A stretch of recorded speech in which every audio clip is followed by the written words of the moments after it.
লিবিয়ার বেনগাজির Ganfouda detention centre থেকে দেশে ফিরেছেন ১৭৫ বাংলাদেশি। বৃহস্পতিবার সকাল 6:15টায় লিবিয়ার বুরাক এয়ারলাইন্সের একটি ফ্লাইটে হযরত শাহজালাল আন্তর্জাতিক বিমানবন্দরে পৌঁছান তারা। অভিবাসন নিয়ে কাজ করা ব্র্যাকের মাইগ্রেশন প্রোগ্রামের ম্যানেজার আলামিন নয়ন জানান, লিবিয়া ফেরত ব্যক্তিদের কিছু আনুষ্ঠানিকতা চলছে। সব কার্যক্রম শেষ করে তারা বের হবেন। দেশে ফেরার পর হযরত শাহজালাল আন্তর্জাতিক বিমানবন্দরে তাদের অভ্যর্থনা জানান আন্তর্জাতিক অভিবাসন সংস্থার কর্মকর্তারা। পররাষ্ট্র মন্ত্রণালয় জানিয়েছে, ট্রিপলির বাংলাদেশ দূতাবাস ও আন্তর্জাতিক অভিবাসন সংস্থার সহযোগিতায় এসব বাংলাদেশি দেশে ফিরেছেন। জানা গেছে, ফেরত আসা এসব বাংলাদেশিদের বেশিরভাগই সমুদ্র পথে অবৈধভাবে ইউরোপ যাওয়ার উদ্দেশ্যে মানব পাচারকারীদের প্ররোচনা ও সহযোগিতায় লিবিয়ায় অনুপ্রবেশ করেন। তাদের মধ্যে বেশিরভাগই লিবিয়ায় বিভিন্ন সময় অপহরণ ও নির্যাতনের শিকার হয়েছিলেন।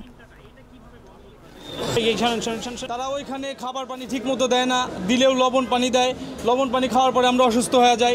আমাদেরকে মাসের ভিতরে একটা বারও আমাদেরকে বের করা হয় না। পরিবারের অবস্থা সবচেয়ে খারাপ অবস্থা। ফিরতে পারি এমনিতে পরিবার থেকে বাড়িঘর বিক্রি করে টাকা পয়সা দিছে, তারপর আমি ফ্লাইট করে দেশে চলে আসি। শরীরের অবস্থা বেশি ভালো ছিল না, রক্ত নষ্ট হয়ে গেছিল। ওই ইউরোপের তার হইল না, ও আমার মনে করলেন যে ওই জায়গায় পুলিশটা ধরাই দিল, নিয়ে আমার থেকে আপনার 11 লক্ষ টাকা নিছে, নিয়ে আমার পুলিশে ধরাই দিল। তারপরে আপনার পুলিশ লিবিয়ার যে গাম্বুদা জেল আছে ওই জায়গায় আমি 2 মাস জেল খাটা পরে দেশে আসলাম। মামলা করছি, সাক্ষর জন্য মামলা করছি, ওনাদের আমি অনেক ক্ষতিগ্রস্ত হয়েছি, কারণে ওনাদের মামলা করছি। তো আমি দেশে আসা প্রায় 3.5 মাস পরে উনি আজকে দেশে আসছে। দেশে আসার পরে সিআইডিরে আমি জানালাম যে উনি দেশে আসতেছে। সিআইডিরে ওনারে অ্যারেস্ট করছে, এখন উনি ভিতরে আছে। ও আমার ইটালি ফাটাইয়ের কথা ছিল, কিন্তু ইটালি উনি আমি ফাটাই না।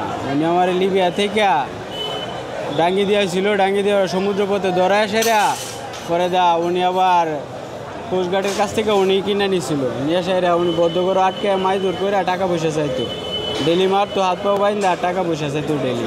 আপনারা ইতিমধ্যে জেনে গেছেন যে শাকওয়াতকে এয়ারপোর্ট থেকে হচ্ছে যে গ্রেপ্তার দেখানো হয়েছে এবং তার যে আরও কিছু ভিকটিম আছে যারা তার মাধ্যমে নির্যাতনের শিকার হয়েছে, তারাও ইতিমধ্যে ঢাকায় আছে। তারাও নতুন কিছু মামলা করার জন্য পরিকল্পনা করছে। আমরা এই মামলাটি পরিচালনার জন্য বা এই ধরনের অপরাধীদের চিহ্নিত করে দেশে ফেরত আনা বা আইনের মুখোমুখি করার জন্য ব্র্যাক হচ্ছে আইন শৃঙ্খলা বাহিনীর সঙ্গে নিয়মিত কাজ করে যাচ্ছে। বান্ডেল থাকলে প্রতি সেনমানিতে টাকা বাঁচবে। বিকাশ সেনমানি বান্ডেল কিনে জিতুন প্রতি লেনদেনে।